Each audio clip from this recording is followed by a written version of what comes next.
Harshvardhan Jain.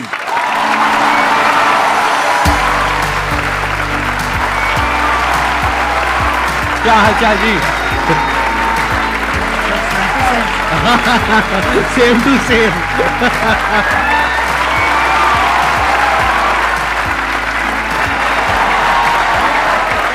Please have a seat, बैठिए। आप में से कितने लोग जानते हैं इनको, जिन्होंने कभी ना कभी इनकी कोई ना कोई वीडियो देखी है? सब जानते हैं सर, आपके सारे फैंस बैठे हैं यहां पर। तो अपना Q&A सेशन स्टार्ट करते हैं। सर हम जैसे ह्यूमन स्पीसीज अपने आप को ह्यूमन क्या नाम है सुपर क्रिएचर बोल रहे हैं, तो हम ये सुपर क्रिएचर किस बिहाफ पे बोल रहे हैं कि हमने सभी स्पीसीज को ओवरकम कर लिया, या हम जो अल्टीमेट पावर है उसके मकसद को साकार करने के वे में बोल रहे हैं? मानवता के सबसे चेतना के ऊंचे स्तर पे अगर कोई है वो मनुष्य है। ये जीव जो है ना, ये जीव के भीतर जितनी शक्तियां, उसका चेतना का जबरदस्त विकास जो पराकाष्ठा है ना, वो मनुष्य ही कर पाता है। अब आपको अपना विकास करना है तो अपनी चेतना के स्तरों को ऊपर उठाना होगा। सर के बहुत सारे ऐसे सेशन हैं जो स्पिरिचुअल चैनल के ऊपर हैं, आप देखोगे तो पाओगे आपके भीतर की चेतना ऊर्जा बहुत जबरदस्त है। टमाटर के भीतर भी जो रंग महकता है ना, वो उसकी वजह से। अभी जैसे ये शरीर चमक रहा है, लेकिन अगर गिर जाता है तो 2 घंटे में सड़ने लगता है, 4 घंटे में कीड़े पड़ने लगते हैं। फिर वो चमक है किसकी? तो वो जिसकी महिमा है, वो जिसकी महिमा है ना, उसकी महिमा आनी चाहिए। वो महिमा आ गई तो चेतना ऊपर ही उठती है। एक छोटा सा लाइन गा के सुना दूं प्लीज। हाँ। खटकती है रागादि के परिणति विकारी, स्वभाव के सन्मुख ये कैसे टिकेगी। समझ में नहीं आया? खटकती है रागादिक परिणति का मतलब है संसार की सारी बुराइयां बताओ अपने को खींच रही है कि नहीं खींच रही है, अपने को आकर्षित कर रही है, लुभा रही है। क्रोध है, घमंड है, अहंकार है, छल कपट है, आलस्य है, कामचोरिता है, जितनी चीजें बुराइयां वो अपने को खींच रही है। लेकिन उनके ऊपर जो सबसे बड़ा स्वभाव है ना अपना, जो आपने प्रश्न पूछा, वो स्वभाव जीव का उठना है। तीनों लोग जिसके ज्ञान में झलक जाएं, वो स्वभाव लेके पैदा हुए हो भाई। 3 लोग का नाथ आपके भीतर विराजमान है। इसलिए चेतना के स्तरों को ऊपर उठाते जाओ, बाकी के प्रश्नों के उत्तर चेतना के उठने से मिल जाएंगे। Thank you dear. बहुत बढ़िया जी। ये जो आपने क्वेश्चन पूछा है, इसके पीछे का मोटिव क्या है? क्या जानना चाहते हो आप? असलियत में जो सुपर क्रिएचर का मतलब है वो हम सबको समझ में आए। देखो, इसको ध्यान से समझो। बेसिकली आप ये कह रहे हो super creature in the sense कि हम बाकी सब जितने भी जानवर हैं और जितने भी जीव हैं, हम उनको डोमिनेट कर सकते हैं, which is a fact. Power के वे में, नॉट फिजिकल पावर, क्योंकि फिजिकली तो हाथी हमसे ज्यादा पावरफुल है, टाइगर ज्यादा पावरफुल है, बट फिर भी हम उसको बांध सकते हैं, उसको कंट्रोल कर सकते हैं, उसको सर्कस में नचा सकते हैं। ठीक है। किस पावर के बेस पे? अपनी थॉट की पावर के बेस पे। तो एक है हमारी थॉट की पावर, जिसके बेस पर हम अपने आप को सुपर क्रीचर बोल सकते हैं अगर चाहे तो। उसमें कुछ भी गलत नहीं है। We are actually super creatures, क्योंकि हमारी ये जो थॉट की पावर है, इससे हम कुछ भी क्रिएट कर सकते हैं। हम स्पेस तक पहुंच गए। तो अगर ये एक सुपर क्रिएचर की निशानी नहीं है तो क्या है? तो एक सुपर क्रिएचर का स्टैंड पॉइंट हो सकता है जो पावर्स हैं हमारे थॉट की, वो हमारी फिजिकल पावर्स नहीं है, वो थॉट की पावर है, माइंड की पावर है, इंफॉर्मेशन की पावर है, डेटा की पावर है। ये अलग अलग वर्ड्स में यूज कर रहा हूं, है एक ही चीज। Without information there is no mind. ये सब नॉलेज की, इंफॉर्मेशन की, साइंस की, डेटा की, इन सब चीजों की पावर है। तो एक तो पावर ये है जिसके बेस पर आप अपने आप को सुपर क्रीचर बोल सकते हो, विच इज अ फैक्ट। एक दूसरी पावर है जिसके बारे में बहुत ही कम लोगों को पता है। पहला है इस दुनिया का ज्ञान, उसको अनात्म ज्ञान बोलते हैं, यानी चीजों का ज्ञान। दूसरा है आत्मज्ञान।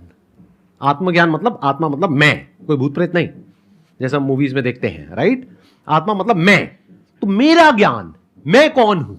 तो वो जो ज्ञान है, अगर वो आपको हो जाता है, और हो जाता है मतलब अपने आप नहीं हो जाएगा, ऐसा नहीं आप रात को सोए और सुबह उठे और अपने आप हो गया, ऐसा नहीं होता। जैसे हर ज्ञान में होता है, ऐसे इसमें होता है। स्टडी करना पड़ता है, समझना पड़ता है, क्वेश्चनिंग करनी पड़ती है।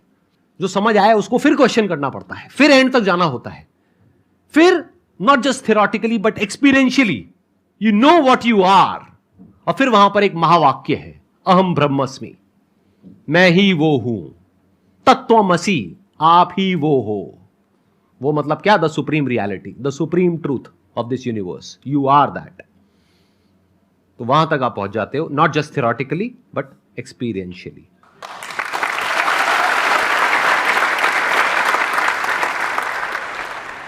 सर, जैसे कि हम किसी पे ट्रस्ट करते हैं, बहुत ज़्यादा ट्रस्ट करते हैं उस पर, और मतलब उसके साथ हम हर कुछ शेयर करते हैं, चाहे हमारा फैमिली में है, कोई फ्रेंड में है, कुछ भी हो। जब वो एक बार हमारे ट्रस्ट को हर्ट कर देता है, वो हमें बहुत ही बुरा समझ लेता है और कुछ भी कह सकता है वो कभी भी। तो दोबारा अगर उससे रिलेशन बन रही है, हमारी बातें करनी स्टार्ट हो रही है, सब कुछ हम इग्नोर करके, तो क्या सर दोबारा से उस पर हमें वही ट्रस्ट पहले वाली लानी चाहिए, उसके साथ शेयरिंग करनी चाहिए, या उसके साथ मतलब खुल के हम बातें कर सकते हैं कुछ भी? नेपोलियन हिल से जब जीवन में सबसे बड़ी सीख को लोगों ने कहा ना, एक लाइन में बता दो।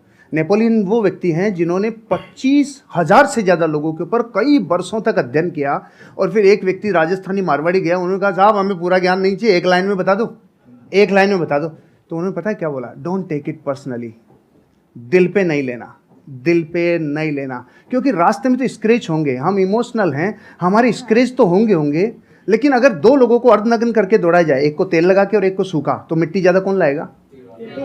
तो तेल लगाना बंद कर दो, यहाँ नहीं, दिल पे तेल लगाना बंद कर दो, हृदय पे लेना बंद कर दो, नहीं तो जैसे ही मार्केट में जाएंगे लोग तो आपको कुछ कहेंगे। तो पहली बात तो दिल पे नहीं लेना, क्योंकि दिल पे लेते लेते तो खत्म ही हो जाएंगे, फिर सबका दिल पे लेते चले जाएंगे, एक बात। दूसरी बात, आप कह रहे हैं दोबारा ट्रस्ट करें कि नहीं करें, सोच समझ के, विचार करके, क्योंकि जिस व्यक्ति ने एक बार ट्रस्ट तोड़ा है तो फिर वहां पर एक सिद्धांत लागू होता है, प्रेम भाव हो सब जीवों से, विश्व के हर जीव से प्रेम हो भाई, करुणा स्रोत बहे दुखियों पे, दुखियों पे फिर विशेष करुणा बहनी चाहिए, प्रेम भाव हो सब जीवों पे, करुणा स्रोत बहे दुखियों पे, दुर्जन में मध्यस्थ विभो, ये जो दुर्जन है ना उसमें फिर थोड़ा मध्यस्थ विभो उन पे, और गुणी जनों में हर्ष प्रभो, जैसे सर गुणीजन है तो ऑटोमेटिकली हृदय से एक श्रद्धा बहती है।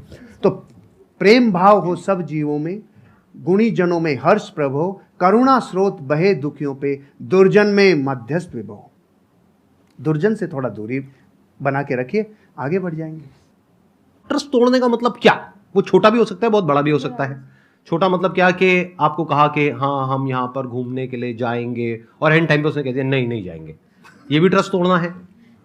और एक है कोई बड़े लेवल पे ट्रस्ट तोड़ना, यानी कि आपकी शादी हो गई है और कोई तीसरी बीच में आ गई है, I am just giving an example, या फिर उसने पैसा आपसे लिया बोल करके कि 15 दिन में दूंगा या दूंगी, और बहुत पैसा आपसे ले लिया जो आपने कहीं से अरेंज करके दिया, उसके बाद में आप उसको फोन कर रहे हो, फोन ही नहीं उठा रहा है 1 महीने तक, 2 महीने तक, एक आध बार ना उठाए तो हो सकता है कोई जेन्युइन प्रॉब्लम हो, बट आपको समझ आ गया उसकी नियत ही नहीं है पैसे वापस करने की।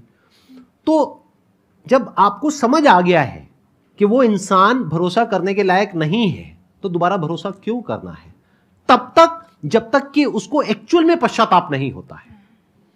इंसान बदलता है, ये प्रकृति बदलती है, सब कुछ बदलता है, इस दुनिया में एक ही चीज कांस्टेंट है, दैट इज चेंज, सब कुछ बदलता है। तो हो सकता है वो इंसान आज ट्रस्टवर्दी ना हो, लेकिन 6 महीने बाद या 1 साल बाद वो पूरी तरह से बदल जाए।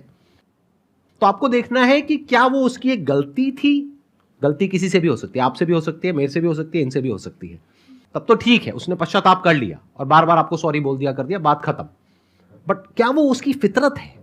क्या वो दुर्जन है? जैसे इन्होंने वर्ड यूज किया दूरजन, मतलब कि ऐसे जनों से दूरी रहो, दूरी बना करके रखो। सर जैसे कि आप बता रहे रिश्तेदार हो गए या फिर लोग हो गए, इनको इग्नोर करो, राइट? बट अगर बात हो जीवन साथी की, आप उनके लिए मतलब सब कुछ कर रहे हैं, सब कुछ मतलब कि जैसे कि घर संभालना हो, बच्चे संभालना हो, साथ में उनका फाइनेंशियली भी उनको हेल्प करना हो, बट हम उनसे सिर्फ एक ही चीज़ चाह रहे हैं कि अगर वो हमें थोड़ा सा समय दें, पूछे कि आप कैसे हैं, क्या है, बट वो चीज़ होता नहीं है। तो उसको कैसे रियलाइज़ कराएं, या फिर उस इंसान को हम अपना फीलिंग कैसे बताएं? किसी भी इंसान को आप रियलाइज करवाना चाहते हैं तो यही है रियलाइज नहीं करवाने का तरीका। मत करवाइए, अपने हिस्से का काम करवाइए। डेरेन हार्डी से एक पति पत्नी तलाक की नौबत पे पहुंच गए। उन्होंने कहा कि देखो साहब हमारी काउंसलिंग करा लो, आखिरी मौका है, हम फिर छूटने वाले हैं, अलग अलग होने वाले हैं। उन्होंने अलग अलग काउंसलिंग की और पूछा उनसे कि आपके जीवन में इस रिश्ते को निभाने के लिए आपका योगदान कितना % है। तो पति ने कहा हाँ 50 मेरा है, 50 इसका है। पत्नी ने बोला 50 मेरा, 50 इसका है। उसने कहा बस यही रोग है तुम्हारा कि तुमने 50-50% रिश्ते को बांट रखा है। जिस दिन आप ये कहोगे नहीं इस रिश्ते को निभाने की जिम्मेदारी मेरी 100% है, उस दिन से आप जीवन में, क्योंकि आप अपने हिस्से का काम करो, उसका नहीं। अब ये तो है जो फैक्ट है। अब बात करते हैं जो रास्ते में आने वाली घटनाएं जो अनिवार्य है। आप और हम जब ये यात्रा करते हैं ना, पति पत्नी वाली यात्रा, आपके साथी वाली यात्रा, तो जीवन बदलता ही बदलता है। चंद्रमुखी काल आएगा ही आएगा, सूरजमुखी काल आएगा ही आएगा, और एक टाइम पे ज्वालामुखी युग आएगा ही आएगा। ये रिश्ते में उफान आता ही आता है। यहाँ पे देखो ना आप, शुरुआत में गाने कैसे होते हैं, चोरी चोरी दिल तेरा चुराएंगे अपना तुझे हम बनाएंगे। सुशीला बैठी है ना इधर, इसलिए मैं